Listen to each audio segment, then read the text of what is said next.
대의제도가 뭐냐? 사람 대표를 뽑아서 그들이 대신 교회를 다스리는, 대표적으로 당회인데 당회가 최고 기관이 아니라고 그랬죠. 사무총회가 최고 의결 기관입니다. 그래서 제가 이야기했죠.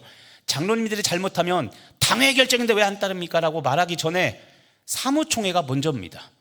사무총회에서 없는 거 당회 결정이라고 하면 이건 당회가 잘못된 겁니다. 결정을 잘못 내린 겁니다. 바꾸려면 직원회나 이런 데 아니면 임시 사무총회를 열어서 우리가 이렇게 바꿉니다라고 해야지 이게 정당한 겁니다. 그러니까 무조건 당회 결정이니까 따라라라고 하면은 곤란하고, 사무총회가 최고 결의 기관임을 우리가 잊지 마셔야 됩니다.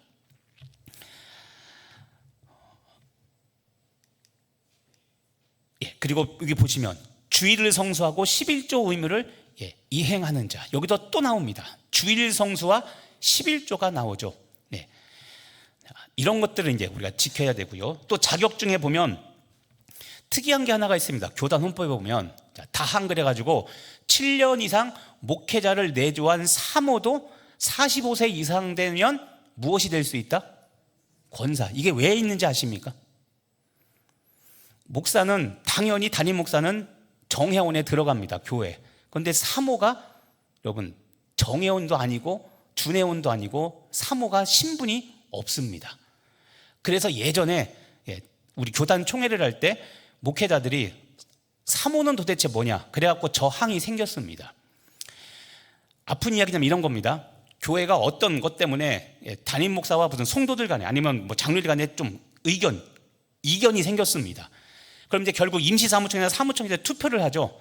근데 보니까 반반 막상막합니다. 근데 그럴 경우에 한 표가 더 귀하죠.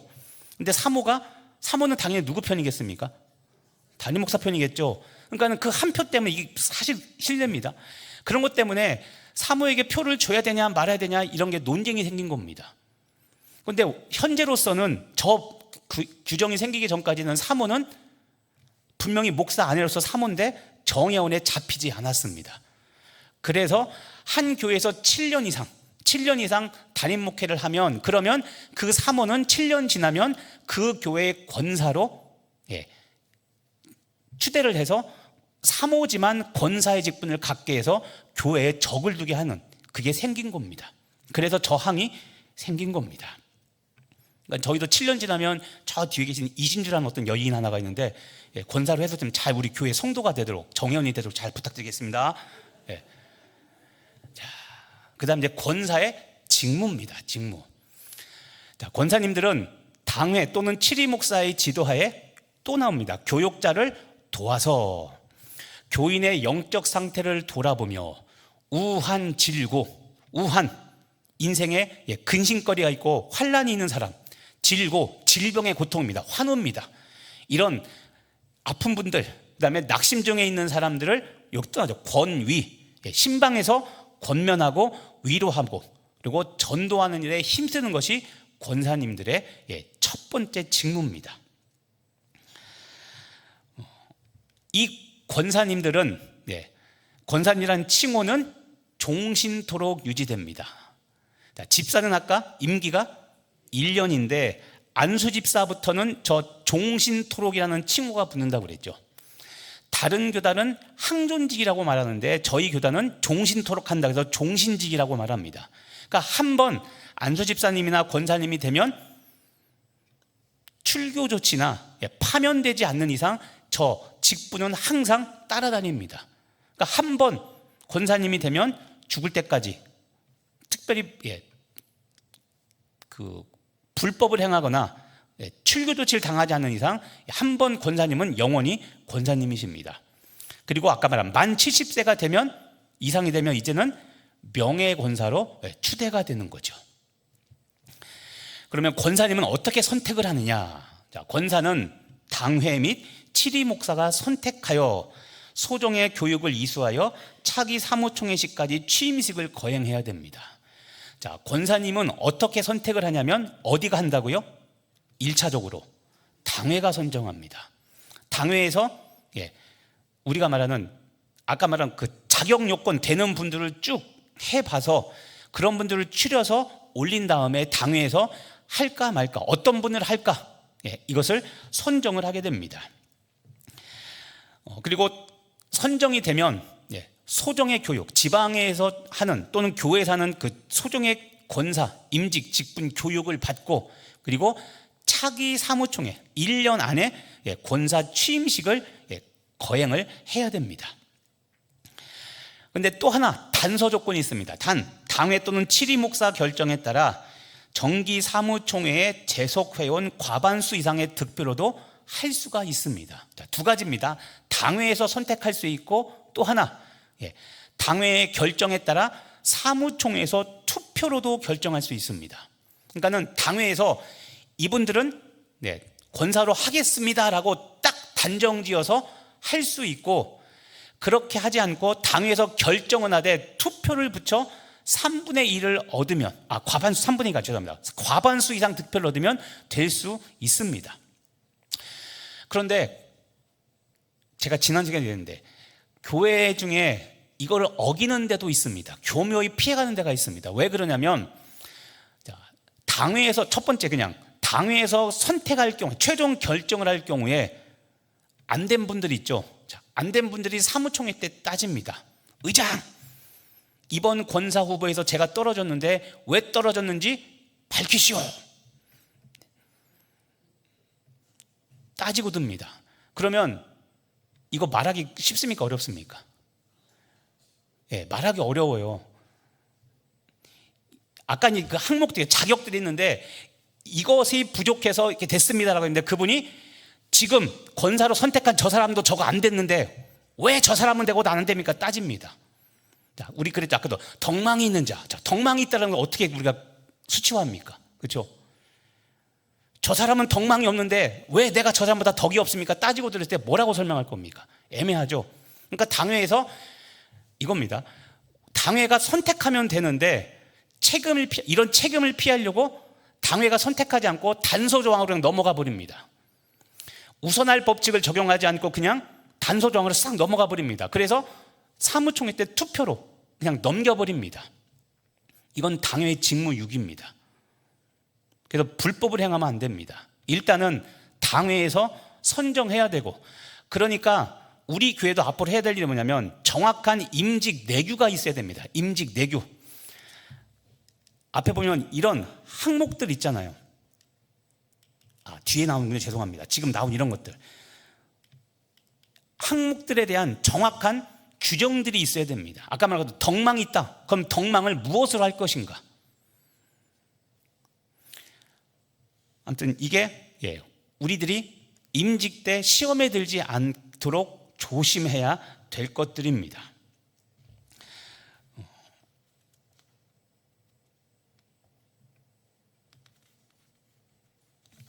자, 이번에 이제 장로로 넘어가 보겠습니다. 장로. 자, 장로의 먼저 이제 자격을 보시면 이제 뒷면입니다. 장로는 연령이 35세 이상 된 사람이면 됩니다. 그래서 교인의 의무를 다하고, 생업이 정당하고, 그 가정이 역시 가능하면 신앙생활을 성실히 해야 되고, 그 다음에 덕망이 있는 자, 이런 것들이 첫 번째 자격입니다.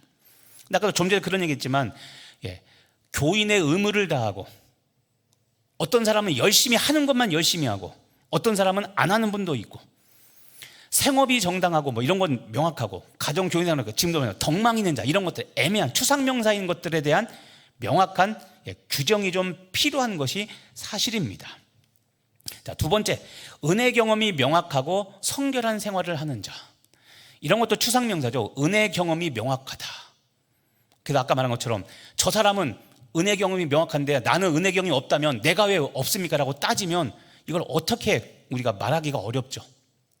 자, 성결한 생활을 하는 자. 그러면 세 번째, 해지교회 집사 근속 시무 7년.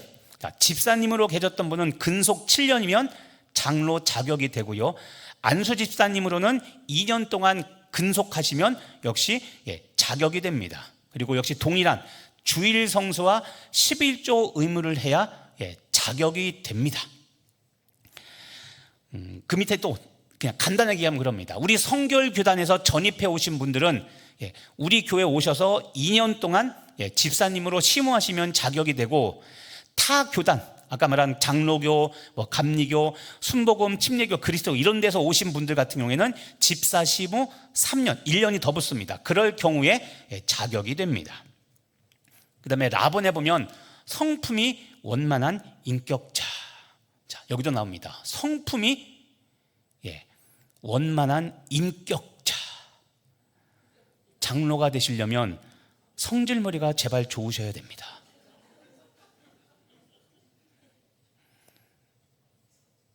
다 동의하시죠? 굳이 설명 안 드려도. 그렇죠? 집사 안수집사 때도 그랬죠. 성품이 원만한 자. 예수 믿어도 여러분 성격이 안 변하면 제가 진짜라고 했습니까? 가짜라고 했습니까? 가짜라고 그랬죠. 똑같은 이야기입니다. 예수 믿었는데 안 변했다? 가짜입니다. 그거는 제가 이야기했잖아요. 이 얘기 수없이 했죠. 자, 구원은 무엇으로 받습니까? 믿음으로. 자, 믿음으로 받습니다. 그런데 믿으면, 제가 이 이야기 너무나 강조했죠. 믿으면 반드시 거룩한 행위를 동반한다고 그랬죠. 그런데 우리는 이거를 인정을 안 하려고 그러죠. 가짜입니다. 예수 믿으면 반드시 거룩한 생활을 추구하며 그렇게 살려고 노력합니다. 그래서 반드시 거룩한 열매가 맺혀집니다. 그게 십자가의 능력입니다. 그런데 우리는 이걸 안 믿잖아요. 자, 그래서 다시 얘기합니다. 성품이 원만하셔야 됩니다. 자, 가슴에 손 대시고 따라서 해보세요. 내 성질머리 버리고 예수님 성품 따라 잘 살자. 예수님 닮으시길 간절히 바랍니다. 자, 보면 성경 지식과 임직에 상당한 사명이 있어야 됩니다. 사명. 하겠다라는 사명이 있어야 됩니다. 특히 중요한 거 성경 지식입니다. 적어도 장로님 되시려면 성경 지식이 좀 있으셔야 됩니다. 자, 이전에 어떻게 했는지 모르겠지만 우리도 그런 겁니다. 성경이 읽어지는 최소한 한 번은 좀 하셨고 두세 번 하셔서 이제는 나도 강사할 만큼 성경적 지식이 좀 있어야 됩니다. 그리고 대중을 통솔할 만한 능력, 이걸 한마디로 말하면 리더십이죠. 리더십, 통솔력. 리더십이 좀 있어야 되고, 또 하나 학식입니다. 학식은 고학력을 말하는 게 아니라 아까 말한 성품이 원만한 제발 상식이 있는 자입니다. 상식. 말이 통하고 관계가 어그러지면 사과할 줄 좀 알고, 자기가 잘못 안 했어도 먼저 손 내밀 줄 좀 알고, 그런 학식이 제발 있어야, 성경 지식과 함께 학식, 기본적인 학식이 있어야 장로의 자격이 된다고 이야기를 하고 있고요. 바에 보면 파산받을 만한 부채가 없는 사람, 부채가 아예 없는 것이 아니라 파산받을 만한이라고 그랬죠. 대출 받아도 돈이 있을 수 있고 있을 수 있습니다. 그런데 파산되지 않을 만큼의 부채가 있어야 됩니다. 왜냐하면 파산되면 덕이 안 되기 때문에 그렇습니다. 그래서 돈 갖고 하는 것보다도 돈 많으냐 그게 아니라, 다시 말해서 파산받을 만한 부채입니다. 그러니까 조금 있고 한 거 그런 건 관계없는데 파산받을 만한 부채가 없어야 됩니다. 또 보면은 소송이나 징계 중에 있지 아니한 자. 소송, 여기저기 돈 꾸고 안 갚고 막 부도 내고 이런 거 해서 소송에 걸리지 않은 사람, 역시 덕스러운 사람이 장로님의 자격입니다. 또 배우자나 직계 가족이 이단 사이비에 관계되지 않은 분들이어야 됩니다. 이것도 덕이 안 되죠. 장로의 사람인데 부인이 이단 사이비 관련된 데 가 있으면 물론 그분의 믿음은 소중하지만 가족 전체의 믿음을 봅니다. 왜냐하면 신약 성경에 보면 가족을 돌보는 자가 감독의 자격이 있다고 말하기 때문에 가족은 반드시 어디든지 다 자격 요건에 들어가게 됩니다.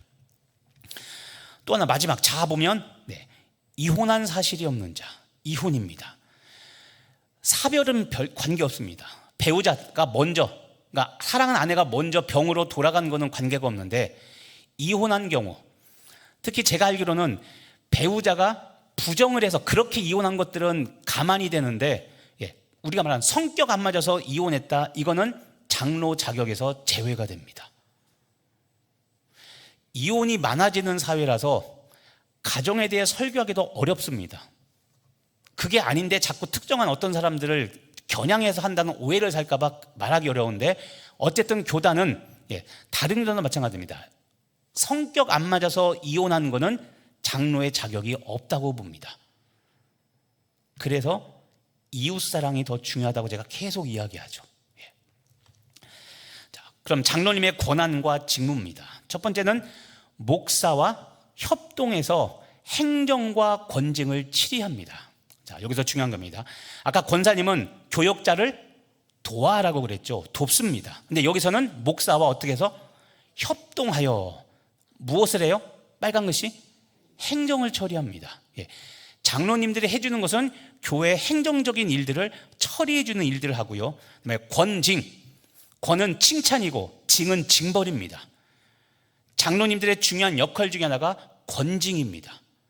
잘한 것은 칭찬해주고 잘못된 것은 분명히 선을 긋고 아니라고 옳고 그름을 가릴 수 있는 일을 담임 목사와 함께 해야 됩니다. 이게 당회죠. 근데 여기서 우리가 중요한 게 있습니다. 무엇이냐면, 자, 이 행정은 목회가 아닙니다. 장로님들은 목회가 아니라 행정과 사역입니다. 자꾸 교회가 어지러워지고 분란이 일어난 일 중에 하나가 뭐냐면, 죄송합니다, 장로님들이 자꾸 목회를 하시려고 하니까 충돌이 자꾸 일어납니다. 목회는 목회자의 영역이고 장로님들은 목회에 따른 행정과 사역을 담당해 주시면 됩니다. 자, 1년 사역 계획을 짜고 전체 목회를 기획하고 다음 세대라든가 이런 목장과 다음 세대 다 양육이죠. 교구에 관련된 이 일들은 목회 영역입니다. 그런데 장로님들은 저를 도와서 행정과 사역을 도웁니다. 그래서 저희 교회는 각 위원회가 있고 팀이 있죠. 장로님들이 위원장을 맡아서 행정과 사역을 담당해 주십니다. 그런데 사역을 하셔야 되는데 가끔 가다가 목회 영역을 자꾸 침범하십니다. 이러면 저와 자꾸 부딪힐 수밖에 없습니다. 그래서 여기 장로님도 계시지만 이거를 서로 주의해 주셔야 불편함이 없습니다. 장로님들이 너무 열심을 낸 나머지 사역이 아닌 목회를 해버리면 제가 말하기도 부담스럽고 말 안 하자니 부교육자들이 어려워하고, 일부러 그런 건 아닌데 나름대로 끌어가는데 목회 방침과 맞지 않고 신학과도 맞지 않는 방향으로 자꾸 흘러가 버리면 제가 마음이 참 어렵겠죠. 그래서 거듭 부탁드리지만 장로님들은 말 그대로 교단 헌법에서 행정입니다. 행정. 이 행정은 말 그대로 행정과 사역 두 가지가 합쳐진 의미입니다. 목회를 하시려면 너무 열심을 내시면 교역자의 역할을 범위를 사역의 경계를 침범해버리기 때문에 서로 관계가 어려워집니다. 그러니까 이거는 우리가 서로 지켜야 될 부분입니다. 반대로 목회자가 목회를 해야 되는데 목회자가 목회는 하지 않고 자꾸 이것들을 부교역자에 넘기고 장로한테 넘기고 놀고 먹으면 안 되겠죠. 그러니까 서로가 서로 조심해야 됩니다. 자, 장로님들의 사역은 목사와 협동하여 행정 그리고 사역을 하는 일이라는 것을 꼭 기억해 주시길 바랍니다. 그 다음 또 하나, 장로님들은 목사와 같은 권한으로 회무를 처리합니다. 앞에 단서적 가면 치리회입니다. 각종 치리회에서 목사와 같은 권한으로 회무를 처리합니다. 그러니까 지방에 가면, 특히 정기 지방 같은 데 가면 장로님들도 대의원으로서 한 표를 목사와 같이 똑같이 행사하고 발언권도 있고, 지방에서 그런 사역들을 하시고, 교회에서는 아까 말씀드린 각 위원회에서 장로님들이 최고 장이 되어서 권한으로, 담임 목사 같은 권한을 가지고 사역을 하십니다. 막강한 권력과 책임이 있죠. 또 중요한 거 세 번째, 장로는 사회에 대하여서도 성직이라고 되어 있죠. 사회에 대해서도 성직. 교회에서는 거룩한데 교회 밖에만 나가면 사람이 달라진다. 안 되죠. 그러면. 그래서 예전에 실화인데 그 유아부 이런 데 가면 애들이 너무 맑잖아요. 그래서 선생님이 아무개야 너 어제 뭐 했니까 그런 거예요. 기원이에요. 기원아 너 어제 어떻게 지냈니? 그러니까 선생님 어제 우리 아빠가요 진주 엄마 때렸어요. 이런 걸 막 말해요. 교회에서는 그렇게 좋은 분인데 보니까 집에 가니까 안 그렇죠. 또는 직장에서 그렇고 이런 것들.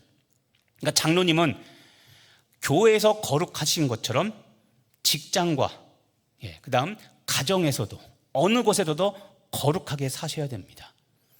썬데이 크리스찬으로 사시지 마시고 주중에도 부도덕한 것들, 비윤리적인 것들, 그다음에 교인, 그리스도인에 맞지 않는 이런 생활들은 멀리 하시고 거룩하게 사셔야 됩니다. 또 장로님들의 중요한 권한과 직무 중에 하나가 뭐냐면 담임 목사의 위임에 의하여 예배를 인도할 수 있습니다. 여기서 예배를 인도한다. 헌법 유권화석에 보면, 자, 예를 들어서 제가 휴가를 갔습니다. 그런데 부목사도 안 시키고 다른 어떤 목사님 데려오지 않았습니다. 제가 갈 때 선임, 예를 들어서 김한수 장로에게 장로님 다음 주에 설교해 주시라고 하면 설교할 수 있을까요, 없을까요? 장로님이 있습니다. 예배를 인도한다는 건 단순히 사회 본다는 것이 아니라 담임 목사 외에 설교할 수 있는 유일한 직분은 장로님이십니다. 그래서 아까 성경 지식이 있어야 된다는 그 얘기가 나오는 겁니다. 제가 작년에 취임식 할 때 이동명 목사님, 함께하는 이동명 목사님, 그분이 일부러 한번 그래봤습니다. 그분이 휴가 가실 때 다른 막 선배 목사님 이런 분 할 수 있는데 그렇게 하지 않고 저 법대로, 헌법대로 해서 장로님께, 어떤 장로님께 설교를 맡기고 갔습니다. 그래서 그분이, 장로님이 주일 예배 때 진짜 설교를 했습니다. 불법이 아니라 그렇게 할 수 있습니다. 그러니까 장로님들 중에 설교하실 분 있으면 저한테 문자 한번 주십시오. 그럼 제가 자리 한번 만들겠습니다. 제가 밑에 앉아서 크게 아멘 하면 할게요. 그러니까 장로님들의 권한이 결코 작거나 그렇지 않습니다. 그러니까는 그런 장로님들의 권위들도 여러분들이 인정해 주셔야 됩니다. 세 번째, 선택 절차 보시면 세례교인 25명당 1명이 TO입니다. 그러니까 세례교인, 예를 들어서 세례교인이 250명이다. 그러면 25명당 1명이라고 그랬죠. 그러면 장로님을 몇 명 세울 수 있습니까? 그렇죠, 10명. 쉽게 말하면 그 이야기입니다. 그러니까 세례교인 25명당 1명의 장로님을 세울 수 있고요. 장로님을 세우려면 역시 어디에서 선택합니까? 당회에서 3분의 2 이상 찬성으로 추천한 사람을 당회에서 선정을 합니다. 그리고 정기 사무총회에서 투표인데, 아까 권사님은 과반수지만 장로님은 어렵습니다. 3분의 2 이상입니다. 지금 있지만 과반수는 생각보다 조금 쉽습니다. 그런데 3분의 1은 생각보다 어렵습니다. 그래서 장로님 되시려면 두루두루 관계가 좋으셔야 되고, 사역과 신앙과 가정과 직장에서 모범이 돼야 성도님들이 선택, 투표 때 찍어질 수 있죠. 나머지 것들은 뭐 이제 보시면 그냥 너무 많아서 굳이 설명하지 않고요. 네 번째, 안수와 시무 절차입니다. 자, 안수와 시무 절차 중에서 다른 것보다도 장로의 서열은 시행 세칙으로 정한다고 그랬죠. 장로의 서열, 밑에 보면 파란 것이 118년차 총회에서 개정된다고 했죠. 이게 작년입니다. 작년이 118년차 총회인데 이 항목이 새롭게 첨가가 됐습니다. 왜냐하면 장로의 서열에서 말이 많아서 그렇습니다. 좀 죄송한데 전에 있던 교회에서도 그랬습니다. 어떤 장로님이 자꾸 주보에 장로님들 이름 쓰는 거에 대해서 자꾸 저한테 따지고 들었습니다. 왜냐하면 담임 목사 순서가 이렇습니다. 담임 목사, 원로 목사, 그 다음에 순서가 뭐냐면 시무장로, 원로장로 그렇게 나가는데, 원로 장로님을 시무 장로 위에 자꾸 써야 된다는 거예요. 왜 그러냐고 했더니 그냥 그래야 된대요. 본인 생각이에요. 그런데 헌법 시행세칙에 보면 장로의 서열은이라고 해서 이렇게 기록이 되어 있습니다. 장로의 서열은 첫 번째 안수일자위에서 정해지고, 같은 날에 안수를 받았으면 나이가 더 많은 연장자가 선임이 되고, 호칭은 선임장로, 다른 교단은 수석이라고 하는데 수석이 아니라 저희 교단은 선임입니다. 선임장로가 맞는 말입니다. 저희 교단은 그렇게 선임장로가 결정된다고 했고, 두 번째 이겁니다. 장로의 서열은 시무, 원로, 명예, 협동, 은퇴장로 순입니다. 그러니까 주보에 기록할 때 헌법에 맞게 이렇게 기록해야 됩니다. 그런데 한 장로님이 죄송하지만 자꾸 시무 위에 원로가 있어야 된대요. 왜 그러냐 하니까 그게 원로 장로님에 대한 예우래요. 그게 예우가 아니라 헌법에 이렇게 정해놨으니까 이렇게 정하는 게 맞습니다라고 했는데 죄송합니다. 너무 힘들게 해서 알았다 그러니까 그렇게 하라고. 그래서 제가 2번 순서를 바꿔줬습니다. 근데 명확합니다. 이게 말이 많으니까 작년 우리 교단 총회 때 아까 앞에 있는 것처럼 이렇게 제18년차 총회 때 아예 이 항목이 들어갔습니다. 장로의 서열은 이러니까 이렇게 지켜라라고 말을 하고 있는 거죠. 그리고 장로님 역시 종신직입니다. 한 번 장로님이 되면 그 칭호는 죽을 때까지 장로 호칭이 계속 따라가게 되고요. 장로님의 시무 정년은 70세, 아까 좀 만 70세, 그러니까는 71세 때 헌법으로 정했지만 생일 전날까지가 시무하는 날입니다. 단 이제 중요한 게 있습니다. 자원정년이라고 했죠. 자원정년은 65세 이후. 자원정년, 좀 더 이해하기 쉽게 말하면 조기 은퇴입니다. 조기 은퇴는 만 65세 때 할 수가 있습니다. 자, 이것도 마찬가지입니다. 조기 은퇴는 지금 말한 자원정년은 장로와 목사에만 해당되고 권사님이나 안수집사님이나 집사님은 조기 은퇴는 없습니다. 그냥 만 70세가 되면 그러면 그때 은퇴를 하게 됩니다. 제가 처음에 이걸 몰라가지고 서귀포구에 있을 때 한번 실수한 적이 있습니다. 그게 뭐냐면 사무총회 직전인데 어느 권사님 3분이 오셔가지고 목사님 내년에 저희 은퇴시켜주세요. 저 미리 그만두겠습니다라고 했습니다. 근데 저는 권사님도 되는 줄 알고 그래놓고 딱 했는데 몰랐어요. 그러다가 장로 장립을 하려고 제가 헌법을 다시 보다가 보니까 권사님은 조기 은퇴가 있다 없다? 없다는 걸 알았어요. 그런데 문제가 뭐냐면 그분들은 그렇게 해서 어쨌든 명예 권사가 되셨습니다. 그런데 그 다음 해 또 이제 어떤 권사님이 오셔가지고 목사님 저희도 미리 조기 은퇴하겠습니다라고 했는데 권사님 죄송한데 권사님들은 조기 은퇴가 없습니다라고 했더니 그분들이 뭐라고 했게요? 그쵸? 작년에 저분들 했는데 나보다 한 살 많은 언니들 다 했는데 왜 난 안 돼요? 그랬고 제가 정말 곤란을 겪었습니다. 그래서 정말 죄송합니다. 제가 몰라서 그렇게 됐습니다. 교단에 문의를 했더니 안 된다고 합니다. 실수로 했을지라도 그거는 돌이킬 수는 없고 안 된다고 교단에 확인해 봤어요. 이게 다 했거든요, 솔직히. 그랬더니 교단에서 지나간 거는 할 수 없지만 지금부터라도 바로 하셔야 됩니다라고 해서 정말 어려웠습니다. 근데 그래서 지금 말하는 이겁니다. 목사와 장로는 65세 때 자원 정년, 조기 은퇴가 가능한데 권사님이나 안수집이나 집사님은 65세가 되었다고 해서 자원 정년은 없다는 것도 꼭 알아주시기를 바라겠습니다. 정리를 해보면 역시 관건은 이 문제입니다. 주일 성수와 11조입니다. 자, 주일 성수 기억하십니까? 뭐뭐뭐 있죠? 3가지 기억하십니까? 우리 교회에서 말하는 주일 성수, 주일 낮 예배, 주일 오후 예배나 밤 예배, 또 하나 수요 예배, 수요 낮 예배나 수요 밤 예배. 이 3가지가 공예배라고 그랬죠. 특히 수요 예배가 있다는 것을 잊지 말라고 그랬습니다. 다행히 새벽 기도는 없습니다.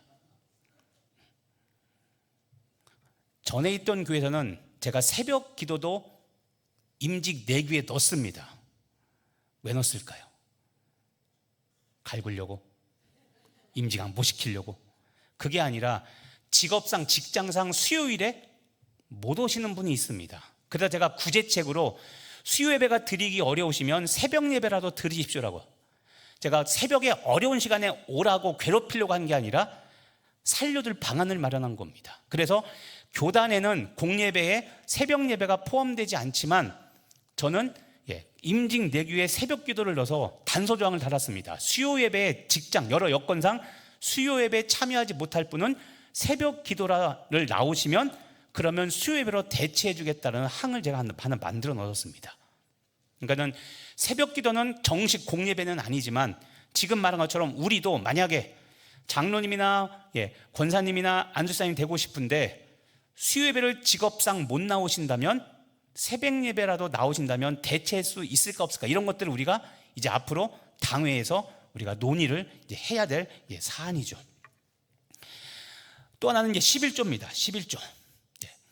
자, 여러분에게 질문 하나 드리겠습니다. 궁금한 것. 자, 11조는 분명히 교단에 헌법에 보면 집사, 안수집사, 권사, 장로 공통적인 사항입니다. 그런데 이 11조 중에 여러분이 애매모호한 게 있을 겁니다. 뭐냐면 11조를 우리 교회에 하지 않고 다른 데 하는 경우, 예를 들어 그런 분 있죠. 잘 아는 사람이나 내 형제 자매나 친척 중에 목회자가 있는데 개척교회를 합니다. 그래서 그쪽으로 11조를 한다.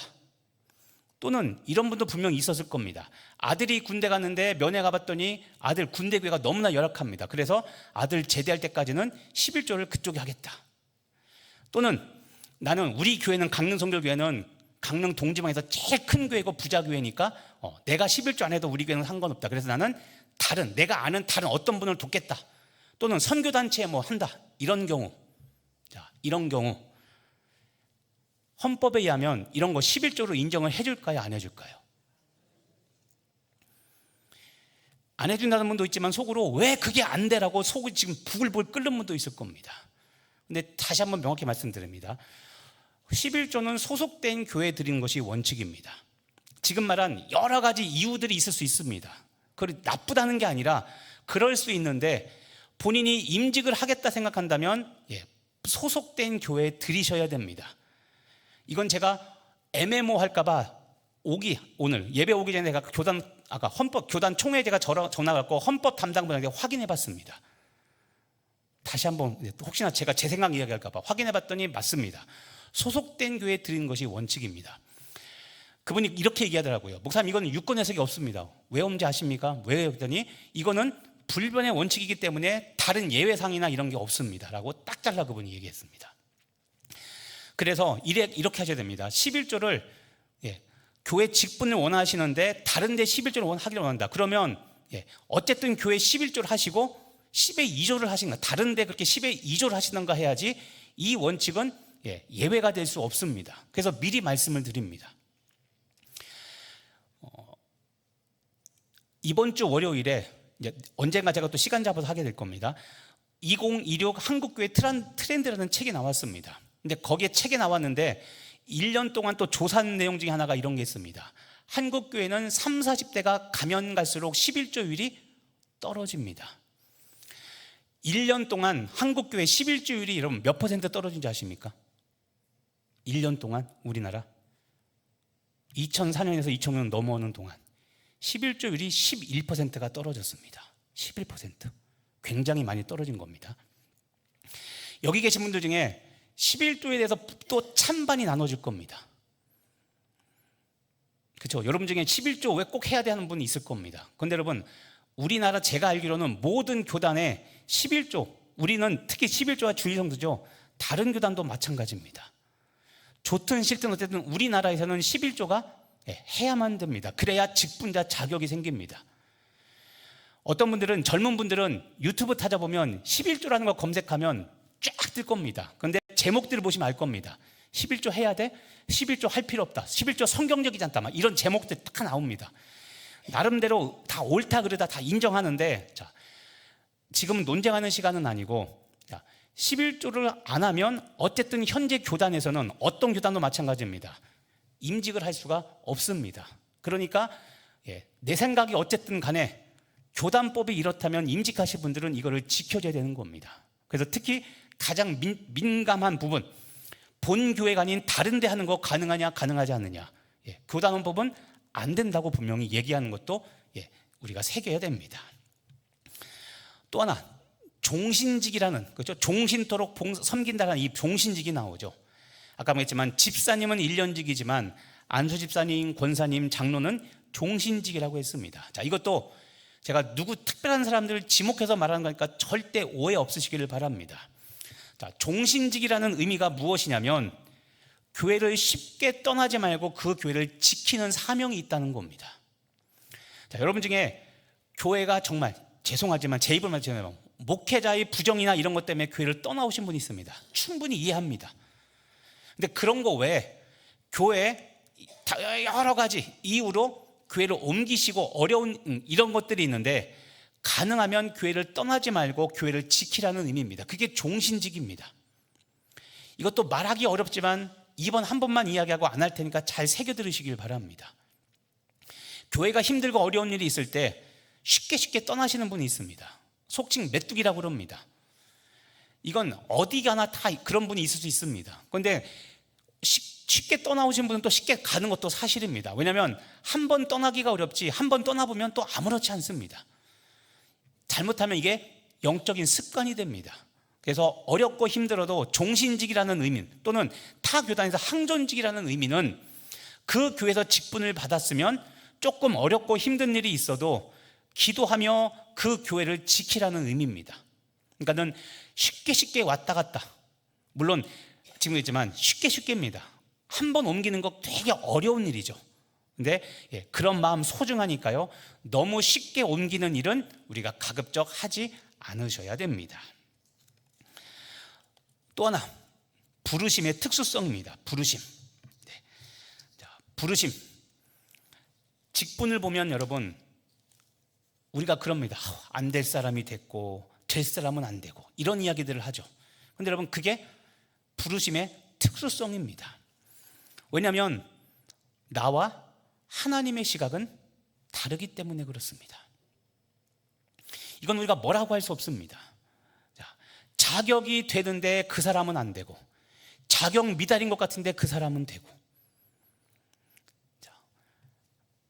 로마서, 그죠? 하나님의 은사와 부르심에는 후회가 있다 없다? 없다고 그랬죠. 이게 우리가 받아들이기 힘든 겁니다. 특히 되고 싶은데 안 된 사람은 이거 이해하기 힘듭니다. 근데 부르심에는, 사람을 불러 세우는 그 일에는 하나님의 특수한 일이 분명히 있습니다. 자, 베드로 보십시오. 예수님의 수제자였죠. 근데 첫 번째 다 도망갔습니다. 그리고 도망갔더니 찔려서 어쨌든 와보죠. 그런데 그 표현, 멀찍이, 그렇죠? 예수님을 바라보는데 잡힐까봐 멀찍이 떨어져서 예수님을 봅니다. 그런데 하나님의 역사가 신비하죠. 멀찍이 그렇게 떨어져 있는데 한 계집종이 너도 예수의 제자냐, 그죠?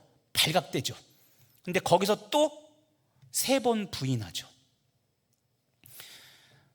수제자로서 자격 있습니까 없습니까? 없죠.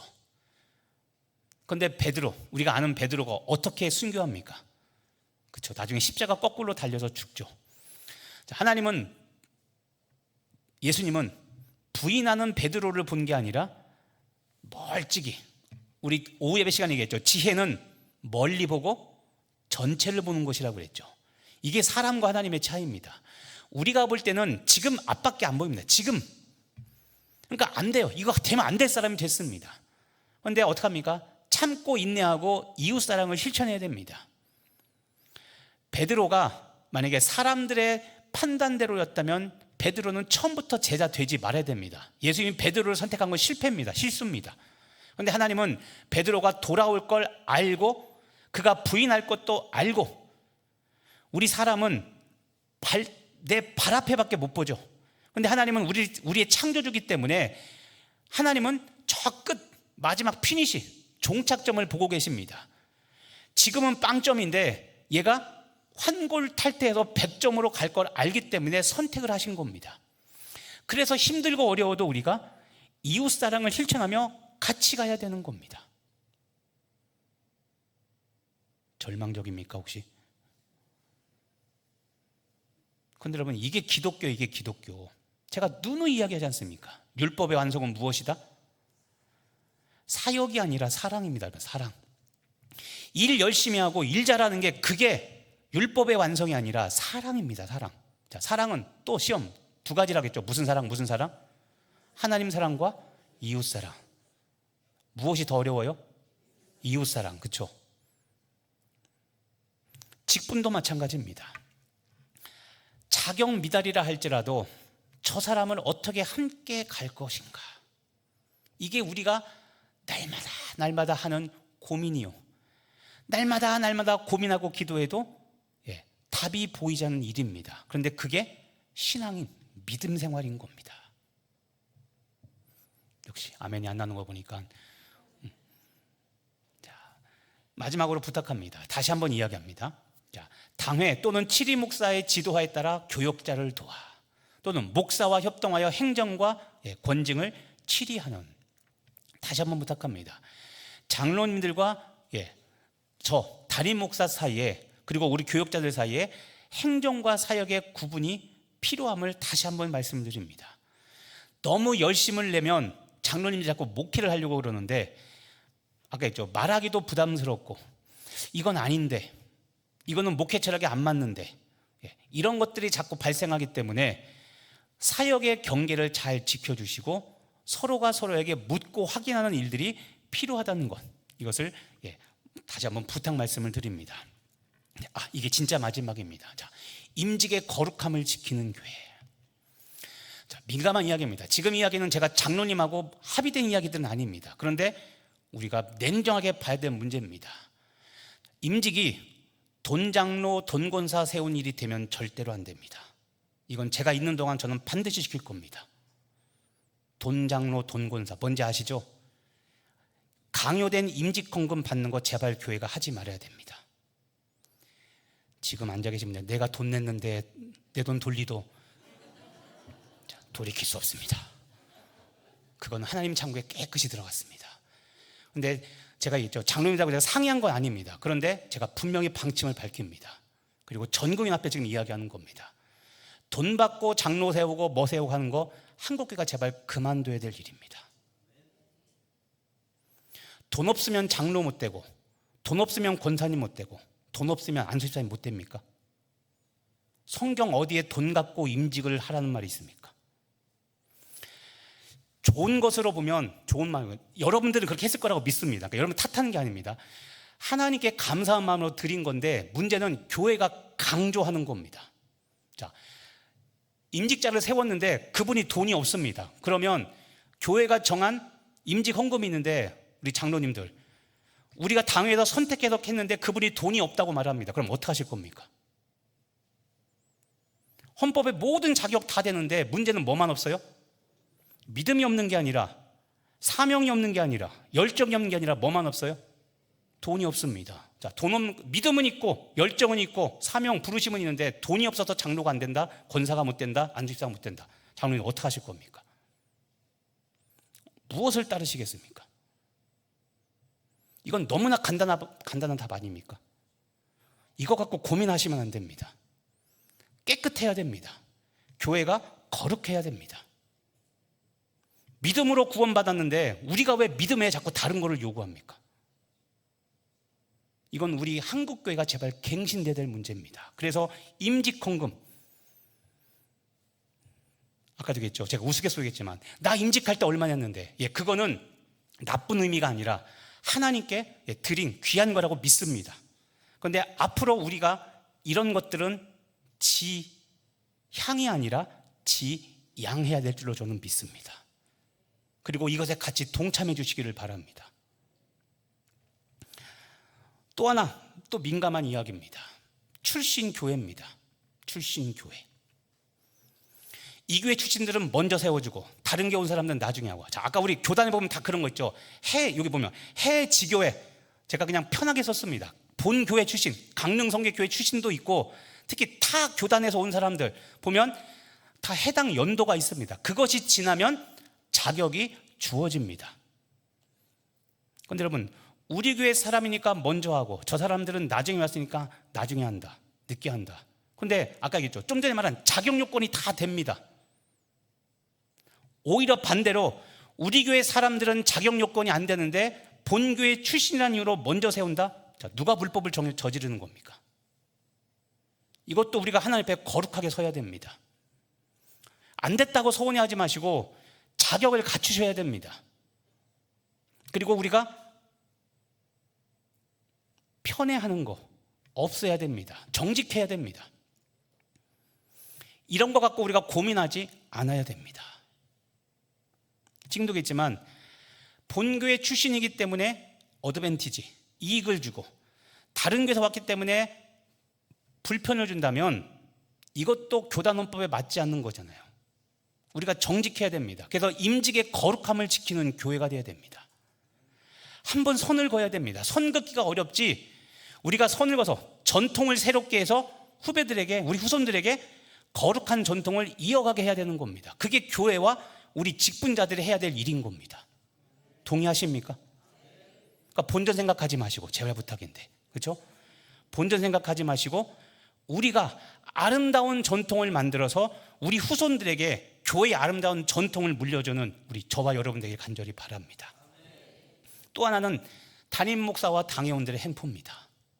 무슨 이야기냐면 자격 안 되는데 담임 목사가 당에 들어가서 이 사람 해줘요 밀어붙여서 시키고, 또 반대로, 반대는 아니고 또 장로님들이 이분 우리한테 해줄 거면 해줘 자격 안 되면 밀어붙여서 해주고. 자, 담임 목사가 한테 밥 잘 사주는 분들은 장로 시키고 권사님 시켜주고, 담임 목사 밥 한 번 안 사주는 사람들은 뿌리치고. 자, 이런 거 될까 안 될까요? 안 되죠. 저와 우리 장로님들이 교회 대표로서, 저는 목회자 대표로서, 장로님들은 평신도 대표로서 우리가 반드시 지켜야 됩니다. 지금도 있잖아요. 저하고 친한, 막 저한테 잘해주는 권사님 있고 저한테 잘해주는 막 집사님 있어요. 이분들은 제가 후하게 점수 줘서 임직할 때 막 시켜주자고 제가 막 장로님들 설득하고 이런 거 하면 될까 안 될까요? 안 되죠. 장로님도 마찬가지입니다.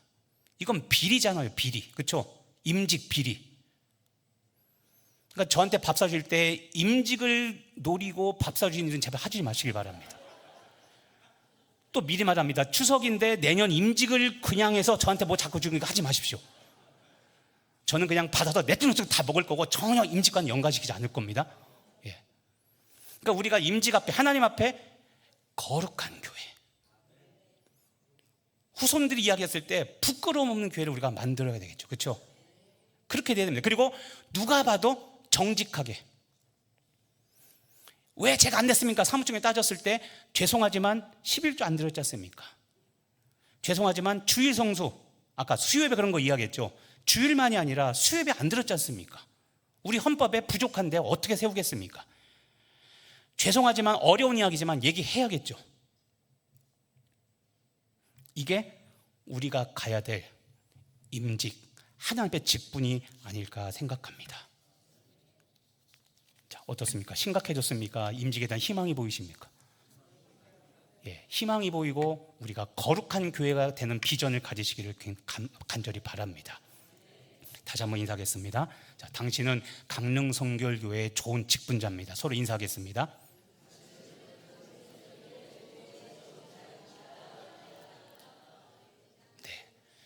다시 한번 부탁합니다. 누구 특별한 사람을 겨냥하거나 전혀 그런 거 없습니다. 제가 사도에 뭐 듣고 그런 거 없으니까요. 오해 없으시기를 바라고, 우리가 투명한, 깨끗한, 거룩한 우리 교회 앞날을 만들어 가자고 제가 드린 말씀이니까 같이 여러분 기도해 주시길 바라겠습니다.